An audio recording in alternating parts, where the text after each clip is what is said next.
peso en 10 minutos, en ese tiempo exacto. Trae la mente a la mesa. El certificado diurético también orina a los 30. Luego a las 30 más, o sea, la otra orina. Todos estos datos vienen acá a la pizarra y voy a tenerlos acá con un cuadrito para que los hagan. ¿Qué necesito para que trabajen bien en orden? 1. En cada mesa habrá un voluntario campeón, porque hace piche. 2.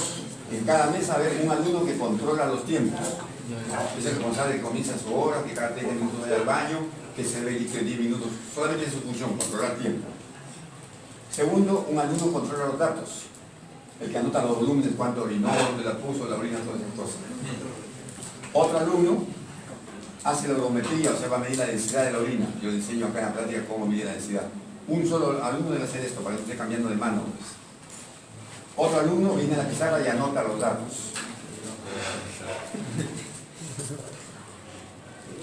Dijimos, jóvenes, que cada alumno voluntario tiene un punto sobre la nota.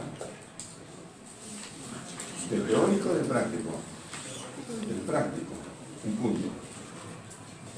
Al equipo que hace mejor, por acá son 3 equipos, noten, en cada mesa hay 15 alumnos. La mesa que tiene mejor sus datos, yo voy a analizar los datos, también le damos un punto más. O sea, van a estar estimulados tanto los que hacen pichi como los que hacen bien su práctica. ¿Sí?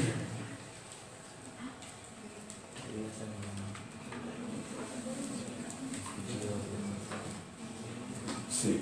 A ver, pasas esto con tus compañeros y antes del viernes, porque la práctica es el lunes a las 9 de la mañana, me dicen si algo no han entendido. Tiene que estar perfecta la práctica. Si algún alumno por ahora viene tarde, siempre con el pretexto del tráfico, que mi mamá, que mi enamorada, que el perro. Simplemente no gana sus datos, si no gana su punto. Para eso están comprometiendo en venir, no lo están obligando. ¿Sí? Los alumnos que han llegado tarde, después les paso listo. No, todavía están en orden. Rapidito. Ágreda. Presente.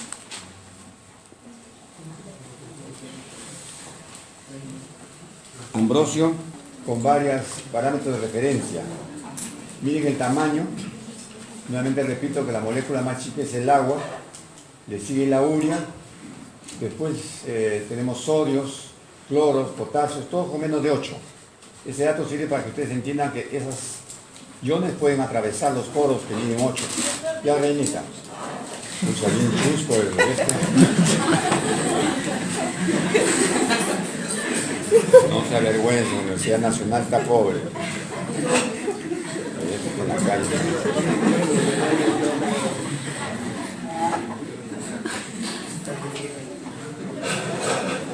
Sí.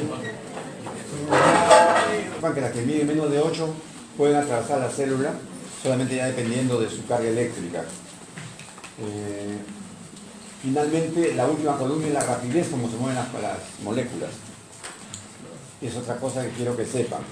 Porque fíjense, si yo tengo acá 2 soluciones, la parte oscura, una y acá otra solución. Las moléculas se mueven de mayor a menor concentración. Supongamos que acá tengo cloro y tengo sodio. Y acá no hay cloro ni hay sodio. Entonces las moléculas van a pasar de acá para acá. Pero mientras el cloro pasa con una velocidad de 36.000, el sodio pasa con una velocidad de ganso, muy lento. Entonces las reacciones no son de inmediato, requieren un cierto tiempo en función de la velocidad de la molécula. ¿Cómo se puede resumir esto para su utilidad de ustedes? Que la molécula que decide todo es el agua. Es la más chiquita y la más rápida. Entonces el agua va a ir al contrario, del sitio donde hay menos iones al sitio donde hay más iones. Esa atracción se llama ósmosis. O sea, es atraída por ósmosis. Y a partir de ahí ya se realizan los demás movimientos. Otra. Esto no es otra. Si acá para ver cómo están en el plasma, en la primera columna, diferentes sustancias y cómo se concentra en la orina. Y van a ver que algunas sustancias en orina aparecen en mayor cantidad de lo que están en el plasma. Pasa a la siguiente, que se ve mejor. Acá. En la primera columna dice cuánto se filtra. Por ejemplo, de agua se filtran 180 litros, dice la primera columna. Y la última columna, pasamos de la de acá, tenemos acá. Se filtra 180 y miren, aparece en orina 1,5. Quiere decir que se ha reabsorbido el 99%. Miren la glucosa, se reabsorbe cerca de 1/4 de kilo. 180, 200 gramos. De tal manera, se filtra, perdón, de tal manera que en orina no aparece ni una molécula, ni siquiera una. Por lo tanto se reabsorbe el 100%. Otras moléculas importantes se reabsorben en un 99%. Pero ya otras moléculas se reabsorben menos y hay algunas que no se reabsorben, más bien se secretan. Las conclusiones serían 3, acá están. Se filtran sustancias mayores de lo que existe realmente. Si yo filtro 180 litros, no tengo 180 litros en mi cuerpo. Mi cuerpo, por ejemplo, del mío, 42 litros más o menos. Quiere decir que el agua varias veces pasa por el riñón. Un conocimiento, importancia del riñón. La sangre, por ejemplo, pasa 66 veces por el riñón. Por eso que se llama depurar, la limpia. Luego tienen la segunda premisa. Hay sustancias que en orina están disminuidas y otras que están aumentadas. Cuando están disminuidas quiere decir que ha habido reabsorción. Cuando están aumentadas en relación a lo filtrado, quiere decir que ha habido secreción. Y hay sustancias que están mucho mayor aumentadas, están concentradas en orina, que son los tóxicos. Serían las 3 capacidades del riñón. Trabajar cantidades mayores de las que tiene el cuerpo, reabsorber sustancias útiles o excretar sustancias inútiles y por último concentrar las sustancias deleterias o tóxicas. Otra. Este es un cuadro muy general para que a partir de acá vayan estudiando lo que sigue. Es un glomérulo, arriba se ve cómo filtra y acá a los costados el autor ha puesto tubo proximal, rama descendente de Henle, la descendente, la ascendente, tubo distal y tubo de colector. Y con flechas indica de dónde a dónde ocurre el movimiento. Por ejemplo, esta flecha va de la sangre a la célula y a la luz, el NH3. En cambio, otras moléculas que van de la luz tubular hacia la sangre, son reabsorciones. Cada una de estas está representada por un grosor. Se notará, por ejemplo, que acá en el proximal lo que más abunda es esta reabsorción de glucosa y esta reabsorción de aminoácidos. Mientras que miren ustedes en el distal lo que más hay es secreción de NH3, reabsorción de agua, secreción de potasio, indicando más o menos en términos muy generales el fenómeno que predomina en cada segmento. Y acá abajo es el comparativo. Si ustedes ven esto, lo ven despacito ahí en su casa. ¿Cuánto se está filtrando? Por ejemplo, 250 gramos de glucosa. Dibujan acá cuánto aparece de glucosa. 0. Entonces ven la capacidad del riñón de reabsorber lo que se ha filtrado. Y van a notar fácilmente que se reabsorbe lo útil y se secreta o se excreta lo tóxico o no útil. Otra. El agua. El agua es la molécula más trascendente en el cuerpo humano, tanto para vivir, como para enfermarse, como para nosotros los médicos para tratar al paciente. El agua. El agua tiene varias propiedades, ahí están como 8. Las más importantes son la última y la primera. El agua no es la molécula que figura en los libros H2O, así no existe el agua. El agua realmente son 4 moléculas de agua pegadas, 4 H2O. Pero de tal manera que en un extremo de la molécula, miren ustedes, está el oxígeno, acá los 2 hidrógenos, y la otra molécula del otro lado más bien exhibe los hidrógenos. Repito, son 4 H2O. ¿De acuerdo? Pero la molécula de un lado tiene el oxígeno hacia afuera. La molécula de ese extremo tiene los hidrógenos. Entonces notan el agua tiene carga positiva en un lado y negativa en el otro. Eso actúa como un dipolo. Entonces cualquier sustancia que tenga carga eléctrica, por ejemplo el sodio, el agua se acerca por su polo negativo y la rodea. Si la molécula tiene carga negativa, el cloro se acerca por el lado positivo y la rodea.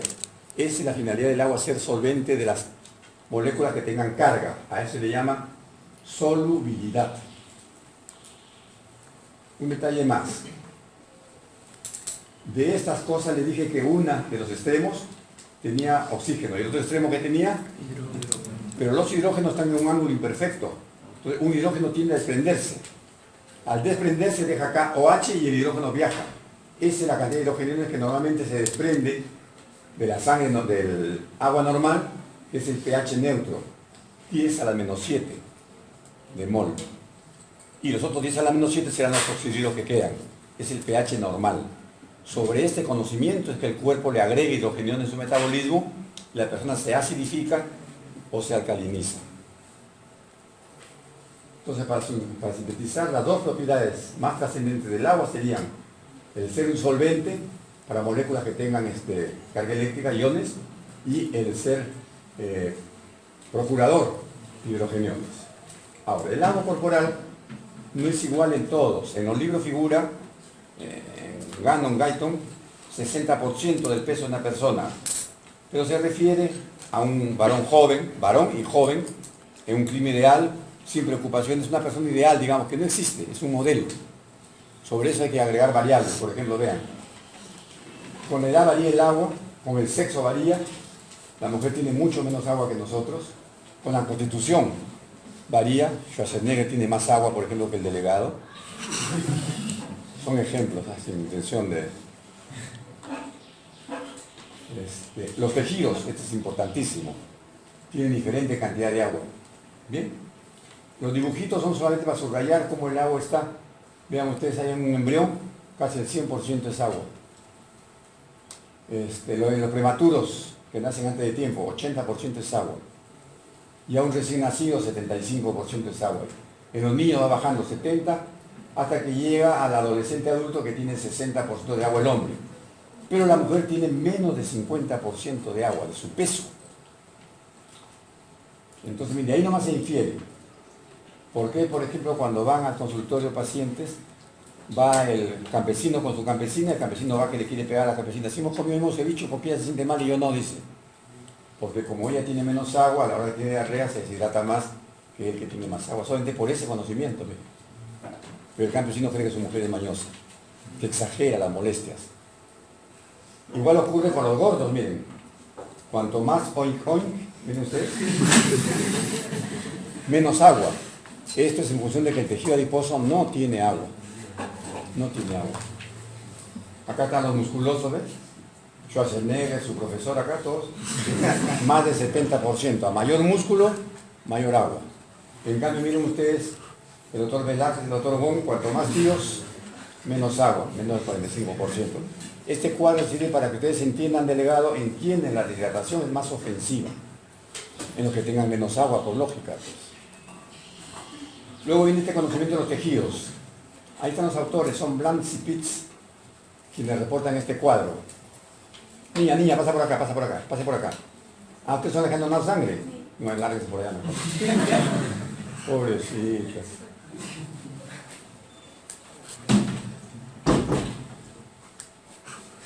Y ni siquiera buscaba un asiento adelante, delegado, las mandas atrás a la pobre.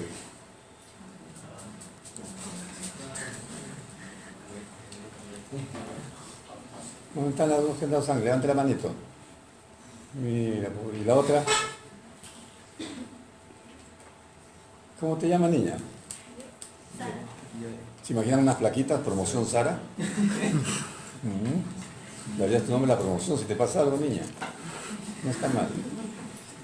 Seguimos, pues, jóvenes. Estamos haciendo la introducción a tejidos. Los tejidos tienen diferente hidratación. Este conocimiento es de la mayor importancia para ustedes, para los médicos. Comparen al cuerpo humano con un país y cada tejido, digamos, con una provincia. Entonces, las carreteras que llegan a una provincia son el agua que tiene esa provincia. Lima sería, por ejemplo, un sitio que está llenecito de agua, como los labios, por ejemplo. Pero notarán ustedes, por ejemplo, ahí, el diente tiene 3% de agua. De tal manera que se mete en una carie, que es un estreptococo, que es una cochinada de microbio, y teniendo tanto antibiótico no lo podemos limpiar con antibiótico. Porque ¿cómo llega el antibiótico si no hay carreteras en el diente? Se tiene que aplicar un trépano para sacarlo por la carie con el aparatito este que duele tanto. Pero el que no tiene agua se induce, no se puede curar. Incluso la defensa de nosotros no puede llegar al diente porque no hay carretera. ¿Por dónde llega? Por el aire. No es Batman, no puede llegar por el aire.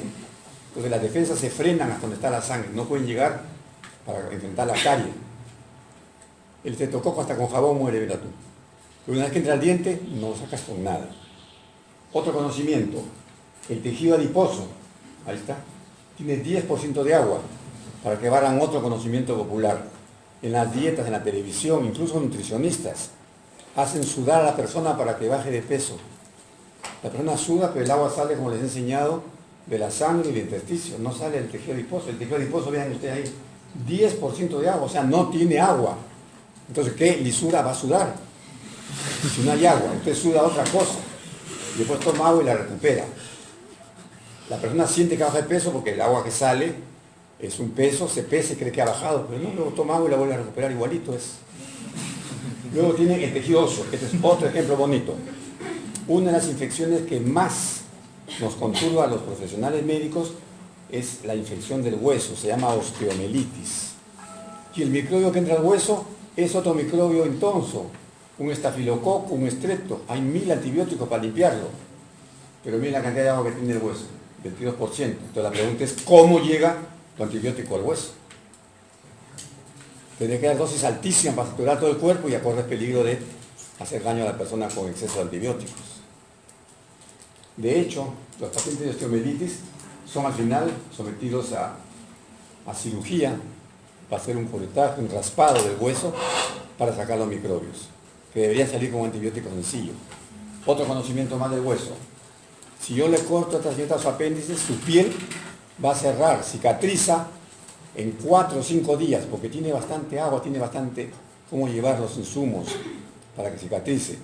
Pero si le partimos un hueso, su hueso recién comienza a cicatrizar al mes, a los 2 meses.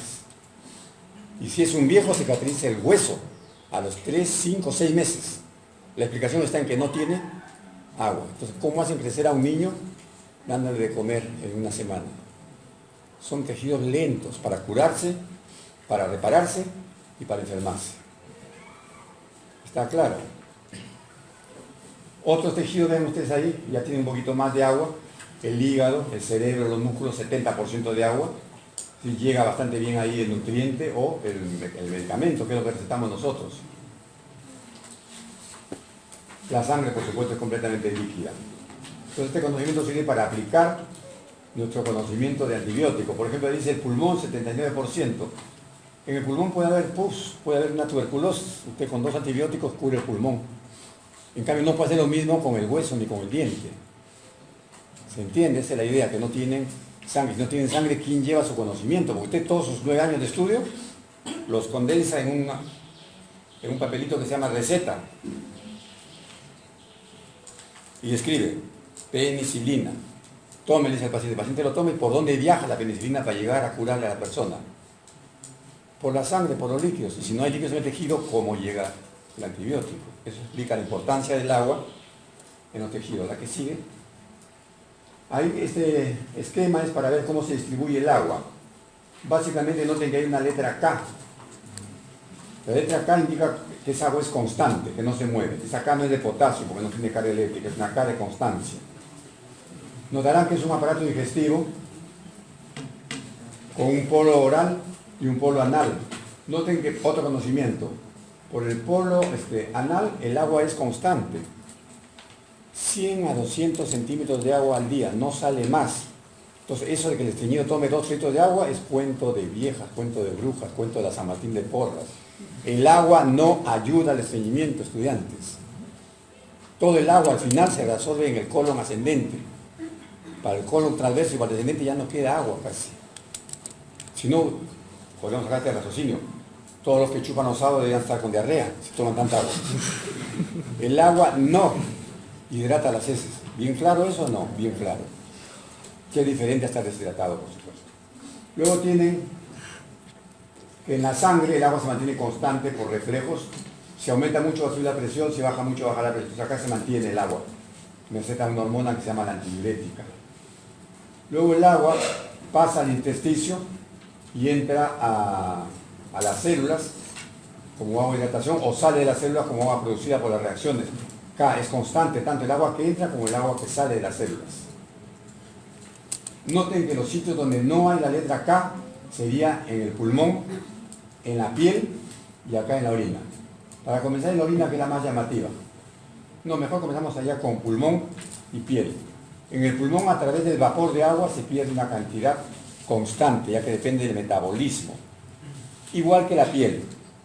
Esta agua llamada pérdida insensible porque no se nota, no es sudora. Ustedes miren su piel ahorita y así como la ven seca, si la vieran al microscopio ven miles de microgotas. Ese fenómeno se llama perspiración, no sudoración, el sudor se ve. La perspiración no se ve, son microgotas que se van evaporando con el metabolismo y se calcula así, 0.5 centímetros por kilo por hora en adultos y 1 centímetro por kilo por hora en los niños. ¿De acuerdo? 0,5 por kilo por hora en adultos y 1 centímetro por kilo por hora en niños. Esa es la pérdida insensible que hay que calcularla porque no se ve, pero se está perdiendo y se requiere. Luego tenemos el agua de la orina. Puede ser tanta como 23 a 25 litros en algunos casos de diabetes.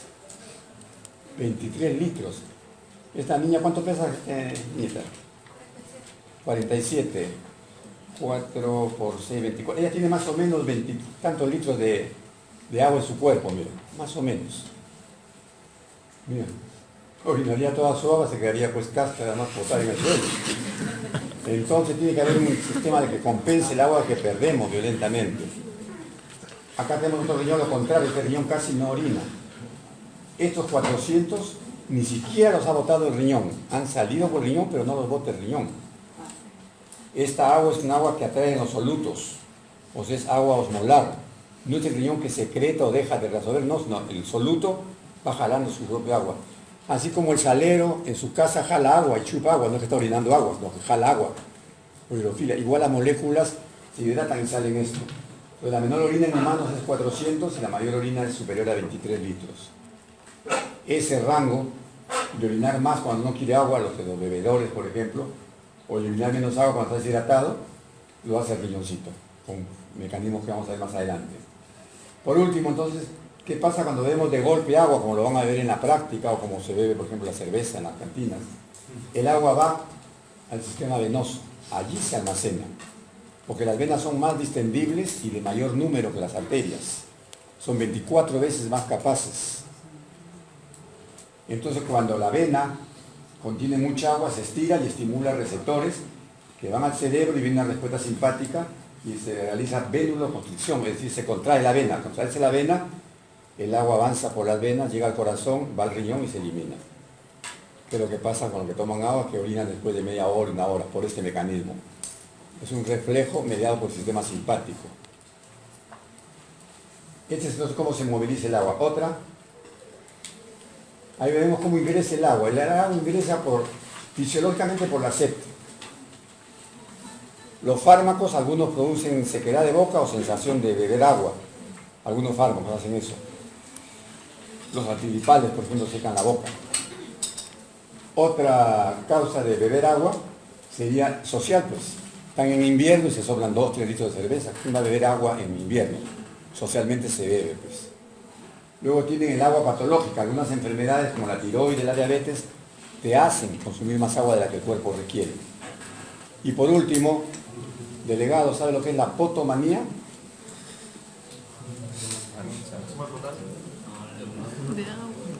No es una manía que tienes tú, por si acaso, ¿eh? La potomanía, jóvenes, es una neurosis, es una compulsión. Es usual en las mujeres. Beben, cuando están en época de muchos nervios, beben mucha agua de noche. 1 a 2 litros de agua en la noche. Y no tienen ninguna enfermedad, ni fiebre, ni diabetes. No, es un agua compulsiva por neurosis. Se llama potomanía. ¿De acuerdo, Lunarejo? No quise mal, no seas tan pensador. Es una compulsión, una neurosis, pero es mayor en las mujeres. Luego tienen ustedes que hay algunos egresos que están dentro del rango de la fisiología. Por ejemplo, ya dijimos que la pérdida insensible se practica con este cálculo que les he enseñado. Les puedo poner una pregunta, por ejemplo, varón de 60 años, ¿cuánto pierde de agua insensible? A otra fila le pongo niño de 8 años, de tantos kilos, ¿cuánto pierde? Le estoy enseñando, 0,5 por kilo por hora, 1 por kilo por hora, es facilísimo. Pero si no me hacen caso, cejo. Cejo es un verbo, Oye, abre la puerta, dile que no. Ábrele, mamita, que eres inútil. Estoy echando agua. ¡Ey! El agua está entrando acá al salón. Ya pasó. Ya terminé. Por lo menos tus compañeras que se sienten ahí en el piso, para que suban un poco de agua.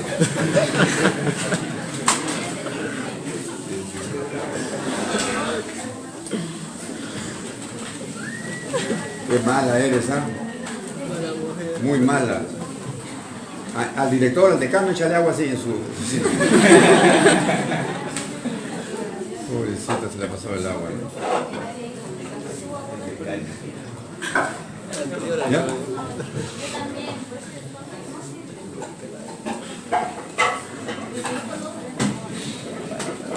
Aquí llegas tarde, pues ya ves. Estábamos explicando entonces los egresos que están al lado de la fisiología, la pérdida sensible de sangre calculada. Pérdidas patológicas.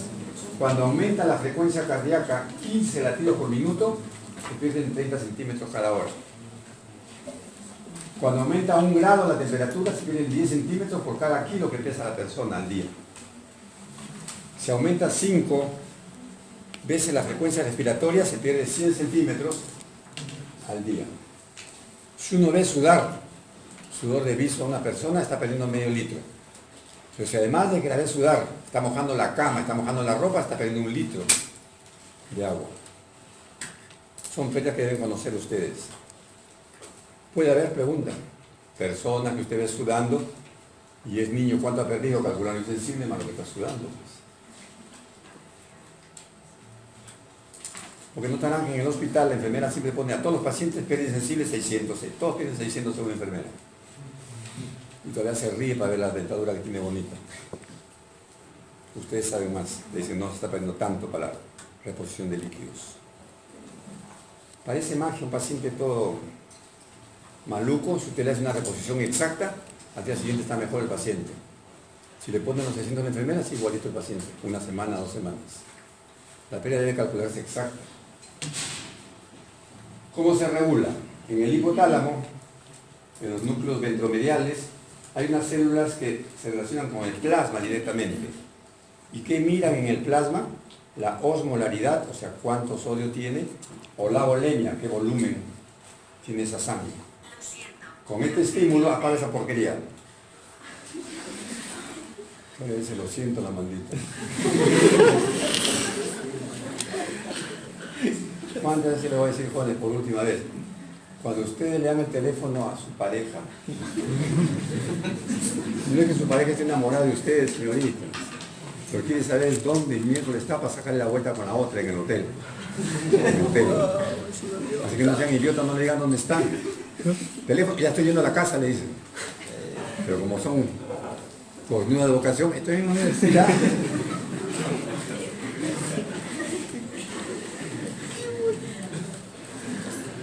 Acá. Entonces, cuando hay mucha osmolaridad, o sea, mucho sodio, o hay una volemia, se inhibe la secreción de ADH por la hipófisis. Al no haber ADH, nadie jala agua del colector y salen orinas aumentadas de volumen. Hay sed de agua. Tráiganse agua.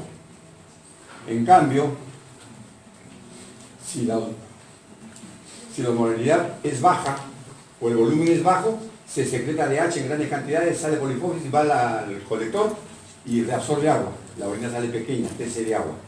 ¿Para qué es el agua? Para recuperar la volemia o diluir la osmolaridad. Está claro, ¿no es cierto? Son los 2 vehículos más importantes para regular el agua. Es tan sensible el hipotálamo que variaciones de 2 cucharaditas, 2, de agua, el hipotálamo se percata y da la orden a ADH para que corrija lo conveniente.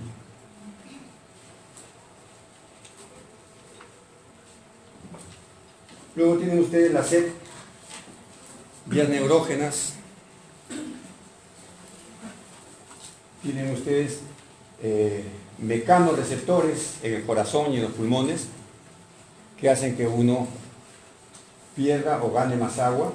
Los osmoreceptores portales, la porta tiene receptores que miden la volemia y por nervios le avisa al hipotálamo para que se juegue con ADH. ADH es la hormona que va a regular finalmente la cantidad de agua en la sangre. Por último, en las venas también hay receptores periféricos. Esto que le decía, si uno bebe líquido van a las venas, estira la vena y por un nervio produce una respuesta simpática. Y el último regulador, la angiotensina. La angiotensina produce dos mecanismos para regular el agua. Uno es producir gran sed. Y no contento con producir sed la angiotensina, lo engaña al cerebro y le produce apetito de sal. ¿Han visto que la mamá algunos días sal a la sopa? Todavía la gritan a su pobre mamá. Y que al estar paradita libera mucha angiotensina. La angiotensina le hace probar la comida sin sal y le mete más sal a la mamá. Entonces es una indicación que está parada mucho tiempo. Y al estar parada mucho tiempo se activa el sistema renina-angiotensina-aldosterona. Otra. Acá para ver cómo en el riñón se regula el agua. La primera agua es por reabsorción en el proximal, es obligatoria, 80 centímetros. Luego tienen en la rama descendente 20 centímetros, que es por ósmosis, ya que el intersticio es muy osmolar. Luego tienen ustedes en el colector, siguiendo al sodio, mediado por la aldosterona, se jalan unos 12 centímetros. Y finalmente en el colector se jalan 10 a 11, mediados por ADH. Eso determina 1 centímetro final de orina. Ahora tenemos un problema, o lo van a tener ustedes, mejor dicho, ustedes, cuando vayan al hospital. Con todo lo que les estoy enseñando, ustedes pueden ver que un paciente ha orinado, por ejemplo, 700. Y el paciente su otro compañero también 700. ¿Cuál necesita agua y cuál está más bien botando en exceso de agua? ¿Cómo saben si orinan en la misma cantidad? ¿Cuál requiere agua y cuál no requiere agua? Se calcula el clearance osmolar. Así como les enseñé depuración. U por B sobre P. O sea, cuántos osmoles hay en la orina por el volumen minuto sobre cuántos osmoles hay en el plasma. Y de el clearance. Este clearance se resta del volumen. Si el número es positivo, quiere decir que la persona está eliminando agua en exceso. Si el clearance restado de volumen es mayor, se indica que está ahorrando agua a la persona. Lo importante es calcular el clearance osmolar, U por V sobre P. Podría darle una fila, ¿no? Pregunta 13. En orina tantos osmoles, el volumen minuto 3 centímetros por minuto, el plasma 200 milimoles. ¿Cuál es el clearance? Saca U por V sobre P, ¿sabes? Es sencillo. Otra.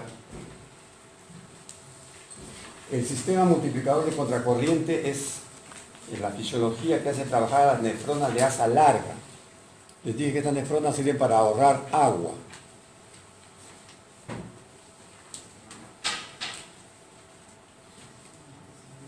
Qué lindo, viene y le habla al cachete a su compañero. ¿Son parejos ustedes dos? El despeinado como el otro. Pero después hablas de frente, viene y le hablas así cachete con cachete y digo, son maricas, pues. ¿Verdad? Degenerados estos. Sí, perfecto. Estamos entonces diciendo cómo es el sistema multiplicador de contracorriente. Así está en los libros y así lo preguntaré en el examen. SMCC, sistema multiplicador de contracorriente. No está en el examen, profesor, ¿qué es SMCC? Porque siempre hay un mongo que para preguntando eso. Se ríen porque es cierto lo que digo, pues siempre hay uno que pregunta estupideces. ¿Qué es pH? ¿Qué es pH? ¿Cómo van a preguntar esas cosas? Parece el infiltrado de la San Martín, más bien. Entonces, ¿cómo funciona este sistema? En primer lugar, ¿qué es el sistema de ahorro de agua? Permite la sobrevida en los grandes estados de deshidratación.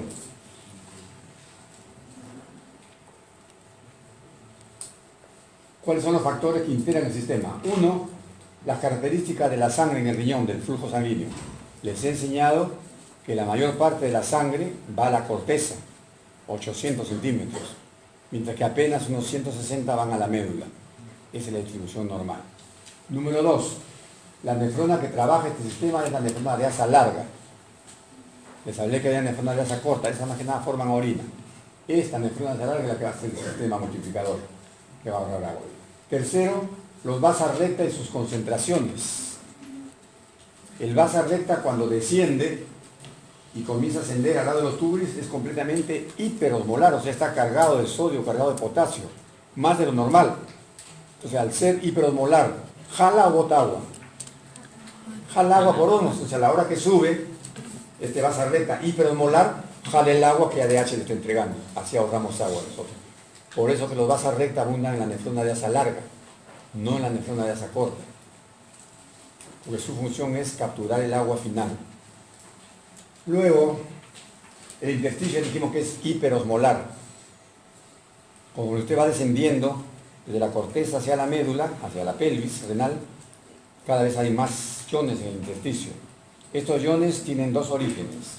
Un origen proceden de la sangre y se van concentrando, el 50% son sodio, potasio, cloros, etc. Y el otro 50% de la osmolaridad es la urea. Entonces, si yo tengo una osmolaridad, por ejemplo, de 1200, 600 lo da el sodio, potasio, cloro, y 600 lo da la urea. Van a medias. Luego tienen ustedes ADH, no es ADM, es ADH. La hormona antidiurética es la que jala el agua para entregársela al basa recta. Es la que termina, digamos, el sistema multiplicador. Y por último, la permeabilidad de los túbulos. Les enseñé que el asa descendente es permeable al agua, el agua sale por ohmos. Pero la rama ascendente es impermeable al agua. Más bien ahí salen iones por mecanismo de bomba y el agua, el flujo tubular se diluye. Entonces la permeabilidad de los túbulos es diferente. Con este sistema, la persona puede hacer una antidiuresis, es decir, ahorrar cada minuto 1.3 centímetros de agua. Cada minuto. O puede hacer una diuresis máxima cada minuto de 14 centímetros y medio. Esto da como 20 y tantos litros al día. En cuanto a osmolaridad, puede eliminar una orina tan laxa, tan hiposmolar como 50 apenas, o tan hiperosmolar como 1200. Siendo la osmolaridad normal 300 más o menos. Otra. Esto es lo mismo que les he hablado, pero acá con dibujitos. Noten que el sol está con puntitos marrones y la urea con puntitos oscuros. Nuevamente, las que tienen fotocopia almicia de blanco y negro, cejo, pues tienen que pintar los puntitos para que entiendan. Entonces noten ustedes que en el segmento descendente, miren los puntitos nomás así a grosso modo. Cuando van bajando, miren acá los puntitos, abundan. Se han concentrado porque en el descenso ha salido agua acá y se han concentrado. Pero en el ascendente ocurre lo contrario, salen por bomba los iones y el agua queda más bien enrarecida, bajando hasta 50 miliosmoles, de tal manera que ahí sobra agua, es agua libre. Esto mismo está en el cuadro siguiente. Ahí dice agua, urea, sodio. Ya en el costado dice rama descendente, ascendente, rama gruesa, distal, colector. Y se nota pues de que el agua, por ejemplo, en la rama ascendente 0, en la rama gruesa 0, en el distal apenas un poquito, pero ya en el colector, acá en un recuadro, se reabsorbe bastante agua. Noten que la urea no se reabsorbe tampoco en esos segmentos. Miren, está reabsorbiendo agua y la urea no se reabsorbe. Pero al resolver agua, la urea queda concentrada en el túbulo. En el segmento final, en el colector medular interno, se recupera el agua para el humano, la urea para el humano. Otra. Acá se subraya en forma esquemática en cuántos sitios se regula el sodio, para subrayar su importancia. Está con número. La pregunta más elemental sería: ¿en cuántos sitios de la nefrona se reabsorbe el sodio? En 8. Si no pongo 8, en ninguno. O también puedo preguntar, por ejemplo, en el proximal, ¿en cuántos niveles se reabsorbe el sodio? En 3. Con los alimentos intercambiados por, ¿cómo se llama? Por cloro o por la bomba potasio-sodio. Luego tienen ustedes en la rama ascendente sodio unido a minerales, acá llama magnesio, o sodio unido a la bomba 2-cloro-sodio-potasio, un 25%. Luego en el colector, a través de aldosterona, un 5%. Y finalmente hay un ajuste muy fino mediado por prostaglandinas, prácticamente despreciable. De tal manera que los factores que regulan La reabsorción del sodio sería el balance glomérulo tubular, la perioncosis tubular, que la voy a enseñar un poquito más adelante, me hace acordar delegado, perioncosis tubular, el sistema renina, angiotensina, aldosterona, el RAS, la misma aldosterona, la hormona natriurética, que es poco trascendente en cuanto a cantidad, y el factor arterial natriurético. De estos, los 4 primeros serían los más importantes, la perioncosis, el RAS, la aldosterona y el colector. Pasa a la siguiente para ver, antes, arriba, el sodio en humanos está en 3 formas, como cloruro, como anión y como bicarbonato de sodio. El sodio, noten acá al final del dibujo, está en el extracelular con una numeración 145 miliequivalentes. Y dentro de las células apenas 10, o sea que hay una física normal que obliga al sodio a ingresar del extra al intracelular. Por eso que hay una bomba que lo saca inmediatamente. Ahora sí la otra, el potasio. El potasio, que es el ion intracelular por excelencia, es al contrario, ese vive dentro de la célula. Y no hay fuera y muy poco. Ahí hay un lapsus de mi secretaria donde dice la célula debe decir 150, o sea acá le falta un 1. 150 miliequivalentes. Y afuera solamente 4.5. ¿Cuál es la importancia del potasio dentro de la célula? Está resumida ahí en el extremo, aunque deben saber ustedes por bioquímica. Regula las propiedades biológicas de la célula, mantiene el volumen celular, ya que es el ion que predomina, mantiene el equilibrio ácido-básico, ya que compite con el hidrógeno por ser cation, mantiene las propiedades electrofísicas de la membrana celular e interviene en la síntesis de sustancias importantes como glucógeno, ácidos ribonucleicos. Entonces el potasio es un ion importante para las células, permite la vida de las células. Noten que el potasio vive en la célula por 4 factores, ¿eh? Está con un asterisco. El joven de atrás de camiseta de radio, este joven, ¿qué significa asterisco en las láminas?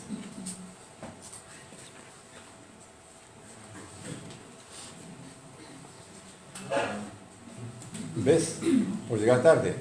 Para que sepas, hijito, asterisco quiere decir que es pregunta de examen. ¿Ya? Cuando veas asteriscos, esto va a preguntar el profesor. Igual te voy a jalar, pero por no sabes lo que va a preguntar. Pero les he dicho en la primera clase, signo de admiración, asterisco y broma son preguntas de examen. Seguimos.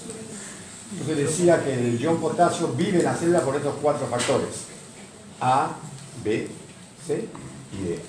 Todos en uno. ¿Cuáles son? 1, la bomba sodio ATPase, que introduce el potasio a la célula y bota al sodio. 2, la adrenalina que surge en los ejercicios o en los traumatismos, permeabiliza la membrana y el sodio se escurre a la célula.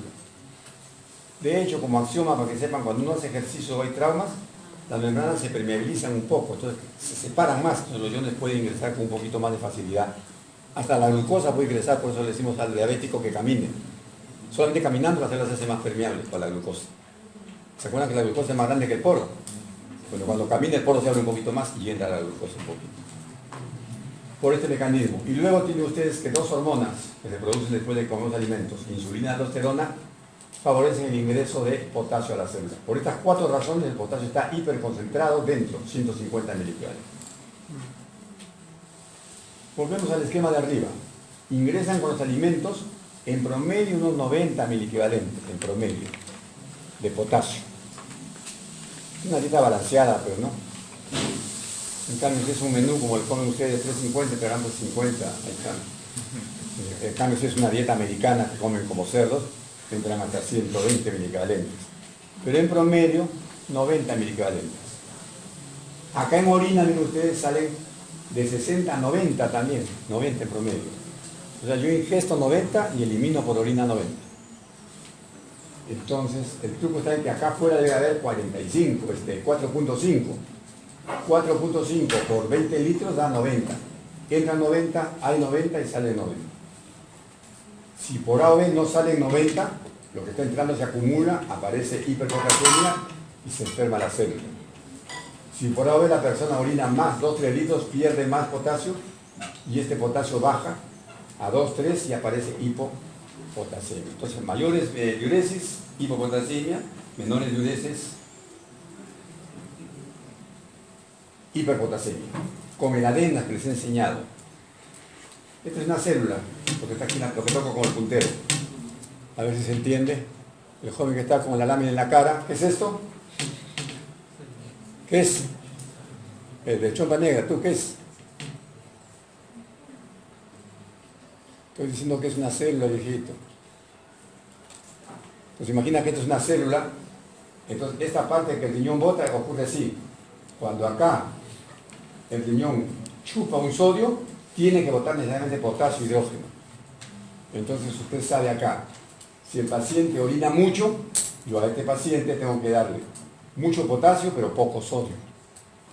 Si orina poco, tengo que darle más bien poco sodio y poco potasio. No se olvide, entonces el raciocinio es doble.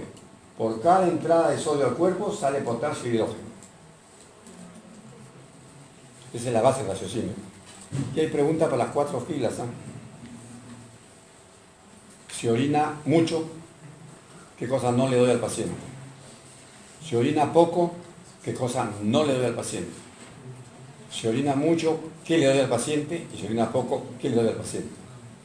Son conceptos diferentes, o sea, no puedes copiar de una fila a otra, pues son diferentes respuestas con la misma pregunta. Tienen que aprender eso entonces. Repito por última, por cada sodio que entra, sale potasio y hidrógeno. Esa es la clave. Si yo hago que entre mucho sodio, pierdo mucho potasio, mucho hidrógeno, entonces le daré alimentos acidificantes y le daré alimentos que tengan potasio, alimentos celulares. Y más bien no le daré en la dieta sodio. Lo contrario si la persona orina mucho. En la nefrona, miren ustedes, acá no es como el sodio, acá solamente hay prácticamente 2 sitios para regular el potasio. Uno es allá en el proximal, se reabsorbe prácticamente el 95% del potasio que ha entrado. Pero en la orina hay cantidades mayores. ¿De dónde sale? De este juego que les estoy enseñando, de secreción tubular distal colectora. Concluyendo entonces por última vez, a mayor orina, mayor potasio perdido y mayor sodio ganado. Y a menor orina, lo contrario. Menor sodio ganado y mayor potasio retenido. Otra. Este es lo mismo que les he enseñado, ¿ves? Sodio, potasio, ¿qué pasa con la absorción, transporte, producción? Cómo se elimina, cómo se regula, es lo mismo, exceptando las últimas columnas que es fisiopatología. Pero de acá para allá es fisiología. Como está escrito a máquina, piden su café y lo leen, pero bien bonito. Yo no le voy a leer esto. Otra. Vamos allá a reabsorción. Las moléculas que pasan de la luz tubular regresan, retornan al cuerpo, se llaman reabsorción. Como norma general, pero no 100% cierta, se reabsorbe lo bueno. En algunos casos el cuerpo reabsorbe cosas malas, pero es menos. Más es el sistema hecho para reabsorber cosas útiles. Comenzamos con la glucosa. Nuevamente, fotocopias misias de blanco y negro. En verde está la glucosa. Sí, pues yo no tengo la culpa que sean misios. 5 centavos, que recto la copia, 5 centavos, ahí está, pues 5 centavos. A ver. El sistema de reabsorciones para cosas importantes se llama sistema TM. TM quiere decir tasa máxima. Este sistema está mediado por proteínas. O sea, ya no es un sistema al azar, sino son proteínas que selectivamente captan a una sustancia. Es decir, que cada sustancia útil tiene un transportador propio. Por ejemplo, el TM de la glucosa es una proteína que capta solamente exosas. Fructuosas, pentosas, glucosa, no otras moléculas. Bien, esta proteína es sodio dependiente. Es como un carro de carrera que tiene 2 asientos, piloto y copiloto. Siempre el piloto, jóvenes, es el sodio. No existe reabsorción en el cuerpo humano si no está mediada por el sodio, se llama cotransporte. Pero el sodio siempre difunde, va de mayor a menor concentración, solamente que emplea este carrito para facilitarse, para acelerar su ingreso. Y se le asocia otra molécula. Se le llama transporte acoplado, se acopla la glucosa. Los valores. Este sistema En varones es de 375 miligramos por minuto. Normalmente en la sangre tenemos unos 100 miligramos a 200 miligramos por minuto. O sea que el sistema es más capaz de lo que normalmente tiene la sangre, hasta 3 veces más capaz. La sangre se expresa pues en miligramos por ciento. En mujeres es menos, 303 miligramos por minuto.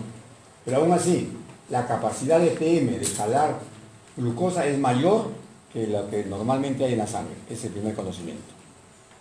Aunque se duplique en la sangre, normalmente el sistema debería captar todo. Pero ocurre un nuevo conocimiento. Esta proteína, primero que es oxígeno dependiente, es una reacción activa. Número 2, es finita, es decir que hay una cantidad de proteínas y si pone más glucosa se satura. Como los ómnibus de Lima tienen una cantidad de pasajeros, cuando hay mucho pasajero, mucha glucosa, han visto que se quedan varados. Igual ocurriría en el cuerpo humano. El sistema es finito, saturable. Número 3, es específico. Por lo tanto, por el asiento pueden competir. Han visto en el paradero, mujeres, ambos, negros, cholos, guardias, todos pelean por el asiento. Igual acá, todas las moléculas que tengan 6 carbones van a pelear por ese asiento. Con una particularidad, miren ustedes, el sistema está creado para recuperar glucosa. Pero curiosamente, así como el papá en su casa está hecho para que quiera a su esposa, pero quiere a la vecina, igual es acá, el sistema capta mejor otras glucosas que a la glucosa. O sea que la chotea la misma glucosa y aparecería glucosa en orina sin que sea diabético. Sería por competencia. Miren un ejemplo bonito. Las mujeres cuando dan de lactar eliminan por la orina un poco de lactosa. La lactosa cuando sale en el filtrado ocupa el transportador y cuando viene la glucosa está ocupado y sale la glucosa en la orina. La mujer bota glucosa y no es diabética. Su sistema está siendo competido. Finalmente, si es una proteína, es dañable. Se puede dañar por tóxicos y por temperatura. Los metales, por ejemplo, muchos fijan a esta proteína y una vez que la malona ya no puede captar glucosa. Personas que trabajan en grifos, por ejemplo. El nuevo conocimiento que le decía con esto se llama umbral renal. Les está especificando que aunque la glucosa se duplique en la sangre, siempre el TM es capaz de reabsorberla, teóricamente.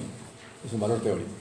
En la práctica ocurre que como es una proteína, todas las células no heredaron igual proteína de papá y de mamá. O sea, algunas células tienen menos transportador. Entonces, cuando usted aumenta mucho la velocidad de filtrado, o pone muchas moléculas parecidas, se satura el sistema. Y al saturarse, aparece glucosuria por umbral bajo. Puede aparecer glucosuria, por ejemplo, con 150 de glucosa. Normalmente, repito, no debería aparecer, pero por esta explicación que hay nefronas que tienen poco TM, aparecería glucosa, pero en poca cantidad en algunos. Sin embargo, con esta, ¿cómo se llama? Con esta clasificación podemos encontrar estas formas de diabetes. 4 diabetes. Se relacionan con la fisiología, por eso lo enseñamos. En primer lugar, en la diabetes renal. Acá la falla está que la persona no tiene suficientes transportadores. Entonces, aunque la glucosa esté normal en la sangre, en el filtrado, siempre van a haber células que no tienen el transportador y dejan que se escape alguna glucosa. Y en la orina sale algo de glucosa. Se llama diabetes renal. No está enfermo el páncreas ni la insulina. Acá el problema es del riñón, que no está recuperando toda la glucosa que se le filtra. Otro ejemplo, la famosa diabetes mellitus. Acá sí, la persona junta mucha glucosa en la sangre, por ejemplo 180, 240, 300, y cuando se filtra acá, no alcanzan los transportadores, se ha saturado el sistema y escapa glucosa en orina arrastrando agua, poliuria. Serían 2. La tercera es diabetes insípida. Acá la persona no tiene la hormona antidiurética. Si no hay hormona antidiurética, nadie puede jalar agua en el colector. Si no se jala agua en el colector, se orina mucho. Hay poliuria, pero no hay azúcar. Y finalmente hay otro caso que es diferente. El tubo colector, las células tienen unos receptores para la hormona antidiurética. Hay personas que nacen con células sin receptores. Si no tiene dónde trabajar ADH, no puede jalar agua. también aparecería diabetes. Esa se llama diabetes nefrogénica. ¿Por qué se llama diabetes si no hay azúcar en los dos últimos casos? Porque diabetes es una palabra sesgada, la asociamos con azúcar. No es así, se descubrió al comienzo que los que orinaban mucho eran diabéticos, incluso había moscas en la orina porque era una orina dulce. Pero se sabe lo siguiente, la diabetes es una palabra de origen griego. Delegado, ¿hablas griego o no? Griego. ¿No hablas? Tienes que creerme entonces, ¿ya? Entonces mira, diabetes en griego quiere decir orina en sifón. Orina en sifón, o sea, en chorros. Entonces cuando ustedes van, por ejemplo, a tomar cerveza los sábados y van al baño, eso es una diabetes. O estas de acá. O sea, la orina abundante determina la palabra diabetes. Pero puede ser orina con azúcar o sin azúcar, sin azúcar. Pues a partir de ahora ustedes saben de acá en la universidad, sabiendo que diabetes no es igual a azúcar. ¿Está claro ese conocimiento o no? Luego tienen, normalmente la glucosa en orina es cero, así, con signo de admiración. Lo he preguntado algunas veces. Pero miren abajo hay asteriscos. Puede haber glucosuria por algunas cualidades o puede haber falsa glucosuria. ¿Cuál te enseño primero, mamita? ¿Falsa glucosuria o glucosuria por 1, 2, 3, 4? Por 1, 2, 3, 4. Ya, busca a tu empleado, ¿ya? Te voy a enseñar falsa glucosuria. En orina se hace reaccionar a un reactivo con la glucosa y da un color, por ejemplo, color rojo. Pero hay otras sustancias que sin ser glucosa reaccionan con reactivo de Benedict y ponen la orina roja. Es una falsa glucosuria. O sea, sale positivo y no es glucosa. El laboratorio no te dice que es falsa, solamente dice reacción positiva, glucosa positiva. Y no es glucosa. Pero ustedes saben de que muchas sustancias, por ejemplo antibióticos,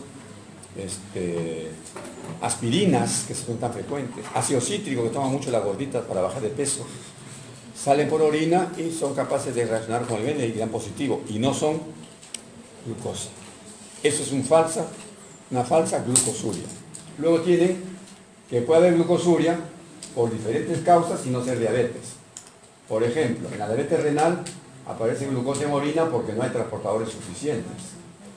En el umbral renal aparece glucosa porque se satura el transportador por velocidad. Por ejemplo, después de un partido de fútbol, donde el partido la sangre circula muy rápido y la glucosa se filtra muy rápido, entonces no llega a ser captada.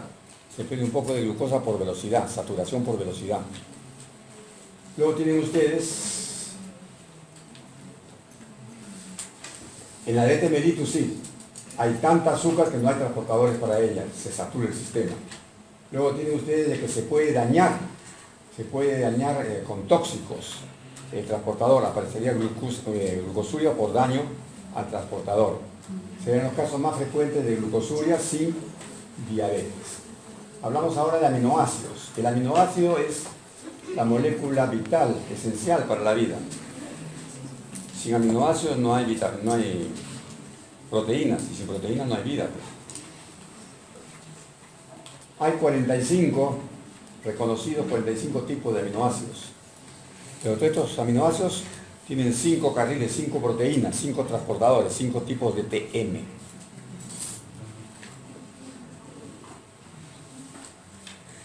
Abajo está con números romanos 1, 2, 3, 4, 5. Así se conocen los transportadores del aminoácido. Los transportadores tipo número 1 son para aminoácidos neutros y algunos ejemplos ahí, ustedes saben más que yo eso. Histidinas, valinas, alaninas, fenilalaninas, glutaminas.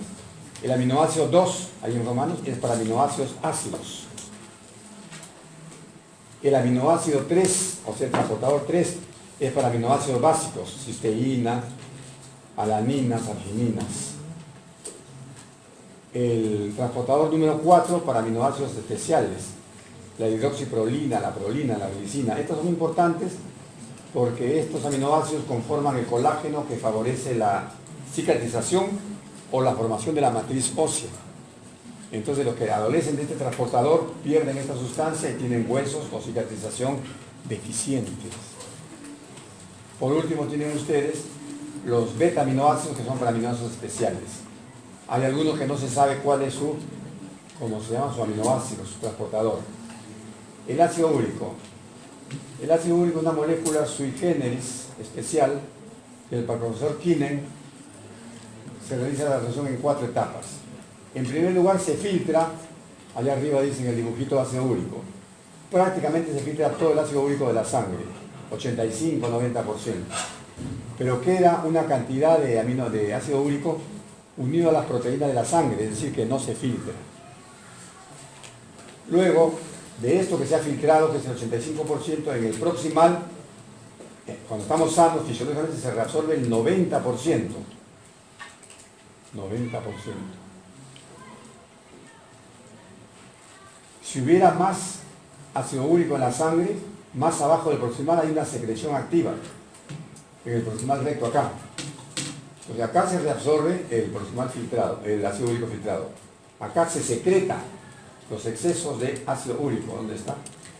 Secreción activa en el proximal recto. Casos de algunas gotas o enfermedades que requieren ácido úrico. Y finalmente hay una reabsorción post-secretora, un poco más abajo se vuelve a reabsorber. Se sabe que son diferentes receptores. Conocimiento útil para cuando tratamos ácido úrico en pacientes. Otra lámina. El calcio, el magnesio y el fósforo tienen tratamientos diferentes. Suavizando esta página, ¿ya? Está dibujado ahí gotas sin puntos, el calcio, gotas con puntitos, el fosfato, y gotas con rayas serían el magnesio. Notarán que en el proximal las flechas son gordas. De lo que se ha filtrado, que no se filtra todo calcio, magnesio de la sangre, se filtra la mayor parte de la sangre. Siempre queda una parte unida a las albúminas.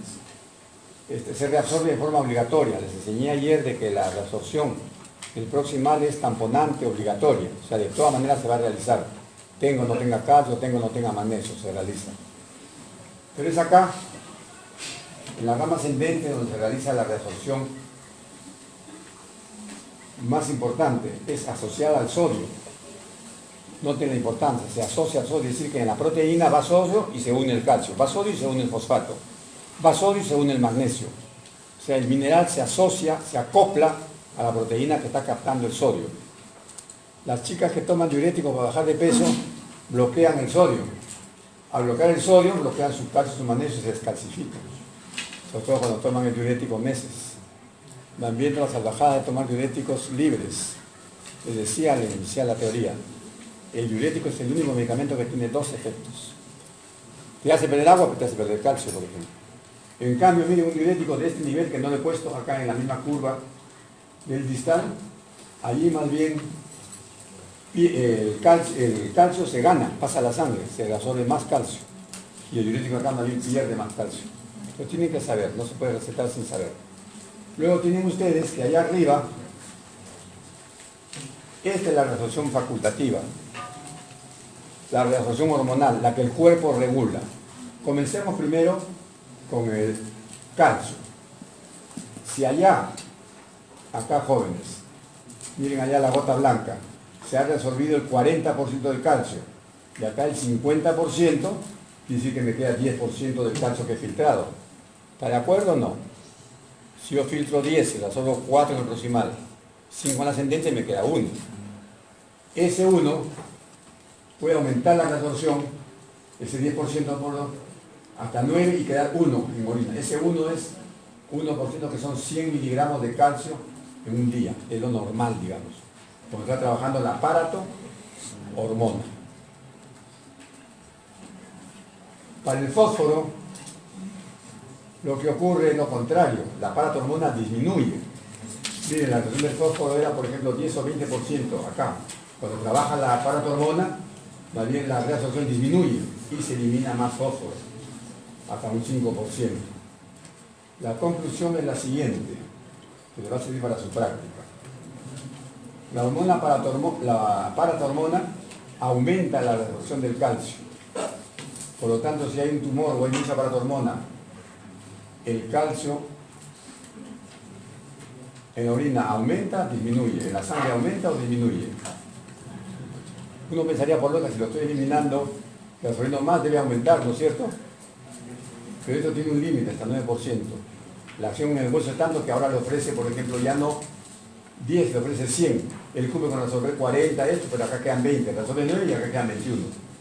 Pero curiosamente, aunque hay paratormona y se resuelve más, se pierde más calcio en orina, hay calciuria.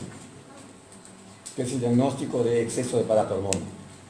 El raciocinio indicaría, despacito, la función de la paratormona es aumentar la reabsorción del calcio. ¿Copiaron? Aumenta la reabsorción del calcio. Si yo tengo más paratormona, debería reabsorber más y haber menos en orina. Pero no ocurre así. Cuando hay más paratormona, también se saca el doble de calcio en el hueso. Entonces ya le ofrece tanto al riñón que el riñón, aunque reabsorba más, no lo hace todo. Y el exceso aumenta el calcio en orina. Es el diagnóstico de paratormona en orina.